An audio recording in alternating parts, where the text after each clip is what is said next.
ആ 3 രാജ്യങ്ങളിലും ന്യൂനപക്ഷ പീഡനം അനുഭവിക്കുന്ന ആളുകൾ അത് തിരിച്ച് ഭാരതത്തിലേക്ക് വരുന്ന സമയത്ത് അവരും അവിടെ പെട്ടുപോയിരിക്കുന്നത് എങ്ങനെയാണെന്ന് നമുക്കറിയാം. സ്വാതന്ത്ര്യത്തിന്റെ വിഭജന കാലഘട്ടത്തിലാണ് അത്തരത്തിലുള്ള ഒരു വിഭജനം വന്നതിന്റെ ഭാഗമായിട്ടാണ് അവിടെ ന്യൂനപക്ഷങ്ങൾ പെട്ടുപോയിട്ടുള്ളത്.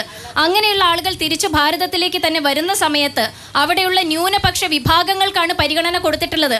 നിങ്ങൾ ഭരിക്കുന്ന അസാമിലെ സമരം എന്തുകൊണ്ടാണ്? നിങ്ങൾക്ക് സംശയമില്ലെങ്കിൽ നിങ്ങൾ ഇതിന്റെ മറുപടി കേൾക്കുന്നതിന് മുൻപ് ആസാമിൽ പോയാൽ എങ്ങനെ ശരിയാവുന്നു?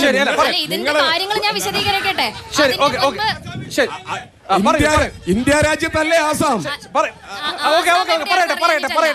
ഇതിന്റെ ഒരു കാര്യം ചോദിച്ചു, CAA അതിൽ ജാതി മതവും കൊണ്ടുവന്നത് കൊണ്ട് അതിന്റെ ഒരു മറുപടി പറയാതെ മറ്റൊരു സംസ്ഥാനത്തേക്ക് മാത്രം ഒതുങ്ങി പോകണ്ടെന്നുള്ള തരത്തിലാണ് ഞാൻ പറഞ്ഞിട്ടുള്ളത്. അല്ലാതെ അവിടെ വലിയ കൈയടിക്കേണ്ട ആവശ്യമൊന്നുമില്ല.